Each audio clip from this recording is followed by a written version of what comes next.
నమస్కారం 9 న్యూస్ కి స్వాగతం. ఎమ్మెల్యే డాక్టర్ మొండితోక జగన్మోహన్ రావు లాంటి సమర్థులకు ఓటు వేస్తేనే నందిగామ అభివృద్ధి చెందుతుంది. అసమర్థులైన మాజీ ఎమ్మెల్యే 2014-2019 వరకు నందిగామకు ఏం సాధించిందో చెప్పాలి. ఎంపీ కేశినేని నాని నందిగామలో 100 పడకల ఆసుపత్రి నిర్మాణానికి శంకుస్థాపన చేసిన MP Kesineni Nani, MLA doctor Mondithoka Jaganmohan Rao, MLC doctor Mondithoka Arun Kumar ముఖ్య అతిథులుగా పాల్గొన్న జగ్గేపేట శాసనసభ్యులు ప్రభుదీప్ సామినేని ఉదయభాను, జిల్లా కలెక్టర్ ఢిల్లీరావు నాబార్డ్ నిధులు 34.48 కోట్ల అంచనా వ్యయంతో సీఎం జగన్మోహన్ రెడ్డి సహకారం ఎమ్మెల్యే డాక్టర్ మొండితోక జగన్మోహన్ రావుతో కృషితో నందిగామకు 100 పడకల ఆసుపత్రి మంజూరైంది. ఎమ్మెల్సీ డాక్టర్ మొండితోక అరుణ్ కుమార్ सर्वाणि रूपाणि विचित्य धीरः नामानि कृत्वा धारा पुरस्तात् ओम तदेव लग्नं सुदिनन्ददेव तारावलं चन्द्रवलं तदेव विद्यावलं दैववलं तदेव लक्ष्मीपदेवेन्द्रियगं स्मरामि ध्रुवं ते राजा वरुणो ध्रुवं देवो बृहस्पतिः इन्द्रश्चाग्निश्च राष्ट्रं धारयतां ध्रुवम् अयं मुहूर्तः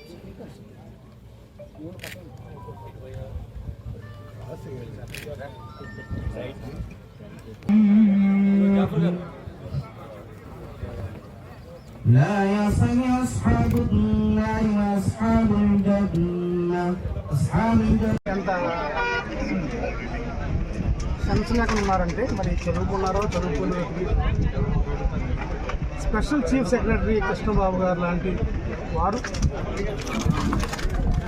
అదేవిధంగా క్యాబినెట్ తీర్మానం, క్యాబినెట్లో మంత్రి మండలి నిర్ణయించిన నిర్ణయాల్లో తీర్మానాల్లో ఒక తీర్మానం, అదేవిధంగా స్పెషల్ చీఫ్ సెక్రటరీ వారి సంతకంతో నాబార్డ్ నిధులతోటి గతంలో ఎమ్మెల్యేగా చేశారుగా. ఎప్పుడైనా నాబార్డ్ తెలుసా? ఎప్పుడైనా విన్నారా నాబార్డు గురించి? నాబార్డు నిధులతోటి ఈరోజు హాస్పిటల్ నిర్మాణం జరుగుతుంది. బడ్జెట్ శాంక్షన్ అయ్యింది. మీకు జీవో అడుగుతున్నారు కదా, ఈ మీడియా సమగ్రం మీడియా వాళ్ళందరికీ కూడా జీవో పంపిస్తాను. ఇప్పుడే ఒక్కసారి ఆ జీవో చూసుకొని, హాస్పిటల్ పర్మిషన్ చూసుకొని, రైతులు హాస్పిటల్కి ఇచ్చిన రిజిస్ట్రేషన్ చూసుకొని ఈ పేపర్లన్నీ పెట్టుకోండి. ఎక్కడ పెట్టుకుంటారో మీ ఇష్టం. ఎందుకంటే ఈ పేపర్లో జీవోలు లేవని ఎంత అజ్ఞానంగా మాట్లాడుతున్నారు. ఎమ్మెల్యేలుగా చేసిన వాళ్ళు జీవో లేకుండా కార్యక్రమం చేస్తారా? అసలు సెన్సుండి మాట్లాడుతున్నారా, సెన్స్ లేకుండా మాట్లాడుతున్నారా? అది ఎనీవేస్, మీ అందరికీ కూడా జర్నలిస్ట్ అందరూ కూడా హాస్పిటల్కి సంబంధించి ప్లాన్ దగ్గర నుంచి, బడ్జెట్ దగ్గర నుంచి, జీవోల దగ్గర నుంచి, రైతుల రిజిస్ట్రేషన్ దగ్గర నుంచి ప్రతిదీ కూడా మీకు ఇస్తాం. తప్పకుండా ఎవరైతే జీవో లేదన్నారో వాళ్ళందరికీ మీరు ఈ కాపీలు అందజేస్తూ కోరుతున్నాం. ఇవాళ మరి కొన్ని కోట్ల రూపాయలైనటువంటి విలువ అయినటువంటి స్థలాలని మరి హాస్పిటల్కి ఇచ్చేలాగా రైతాంగాన్ని ఒప్పించి ఎమ్మెల్యే గారు, ఎమ్మెల్సీ గారు అట్లాగే ఇవాళ దీనికి గవర్నమెంట్తో మాట్లాడి, ముఖ్యమంత్రి గారితో మాట్లాడి ఆయన ఆశీస్సులు తీసుకుని ఆయన పర్మిషన్తో వాళ్ళ 100 బెడ్ హాస్పిటల్ ఇక్కడ వాళ్ళు శంకుస్థాపన చేసుకున్నాం. ఇక్కడ ఈ ప్రాంత ప్రజలందరినీ కోరుకునేది ఏంటంటే, సమర్థులైనటువంటి వ్యక్తుల్ని ఎన్నుకుంటే ఈరోజు జగన్మోహన్ రావు గారు ఎట్లా పనిచేశారు ఎమ్మెల్యేగా, ఎమ్మెల్సీ గారు దాన్ని కోఆర్డినేట్ చేసుకునే రకంగా అయితే దాన్ని ముందుకు తీసుకెళ్లారో, ఇటువంటి సమర్థులైన వ్యక్తులు ఉంటే ఏ నియోజకవర్గం అయినా కూడా అభివృద్ధి చెందుతుంది. దాంట్లో ఎటువంటి డౌట్ లేదు. అసమర్థులైనటువంటి వ్యక్తులను ఎన్నుకుని, నోరు తెరలేనటువంటి వ్యక్తులను ఎన్నుకోవడం వల్ల ఏమీ ప్రయోజనం ఉండదు. ఓటు వృధా చేసుకోవద్దని అందరూ కూడా నేను అభ్యర్థిస్తున్నాను మీ ద్వారా. అట్లాగే మొన్న జగేపేటలో కూడా చూసాం, దాదాపు 150 అడుగుల ఎత్తు నేషనల్ ఫ్లాగ్ని గవర్నర్ చేత హాయిస్ట్ చేపించినటువంటి సమర్థులు, మరి ఆ ప్రాంతం పట్ల కమిట్మెంట్ ఉన్న వ్యక్తులు మా సామినేని ఉదయభాను గారు. అట్లా ఎవరికి వాళ్ళు వారి పట్ల, వారి ప్రాంతం పట్ల కమిట్మెంట్ చూపిస్తూ అభివృద్ధి చేసుకుంటామంటే ఇవాళ చాలామంది కొన్ని సెక్షన్స్ ఆఫ్ మీడియా కూడా జగన్మోహన్ రెడ్డి గారు సంక్షేమం చేస్తున్నారు కానీ అభివృద్ధి లేదంటున్నారు. అమ్మయ్య కూడా చంద్రబాబు నాయుడు గారు స్టేట్మెంట్ కూడా చూసా, అభివృద్ధి లేదు, నేను చర్చకు వస్తాను సిద్ధమా అన్నాడు.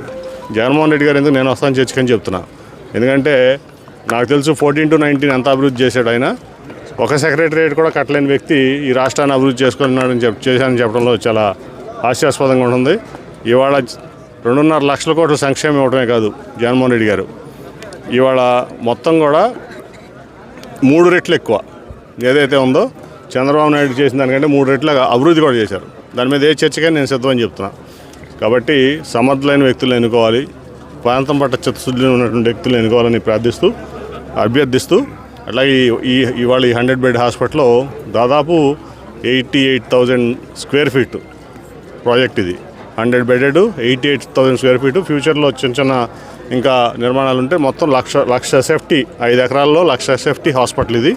దీని 100 bed hospital, multi speciality, super speciality కూడా అన్ని రకాలైన సదుపాయాలు విజయవాడ హాస్పిటల్ కంటే దాంతో సమానంగా ఈ ప్రాంతానికి జగేపేట కూడా నందిగామ ప్రాంత వాసులు కొంత మైలవరం ప్రాంతం నుంచి కూడా ఇటు వచ్చి వాడుకునే సదుపాయాన్ని కలిగించినటువంటి మన మొండితోక జగన్మోహన్ గారికి, అట్లాగే అరుణ్ కుమార్ గారికి, అందరికీ ముఖ్యంగా కలెక్టర్ గారికి, ఆయన ఏదైనా ఒక పని చెప్తే ఇమీడియట్ అయ్యే వరకు కూడా నిద్రపోరు ఆయన. అటువంటిది అట్లాగే అధికారులందరికీ కూడా నేను కృతజ్ఞతలు తెలియజేసుకుంటూ, ఇది దాదాపు ప్రాజెక్ట్ పూర్తయ్యేపాటికి నాకు తెలిసి ఇప్పటికీ 34 crores బడ్జెట్ ఇది, ఓన్లీ బిల్డింగ్ను ల్యాండ్ కలిపి. నాకు తెలిసి 60 crores అవుతుంది టోటల్గా. ఇన్ఫ్రాస్ట్రక్చర్ అన్నీ వచ్చి అన్నీ బట్టి ఒక బ్యూటిఫుల్ అంటే ప్రజలకి ఉపయోగపడేటువంటి ప్రాజెక్ట్ ఇది.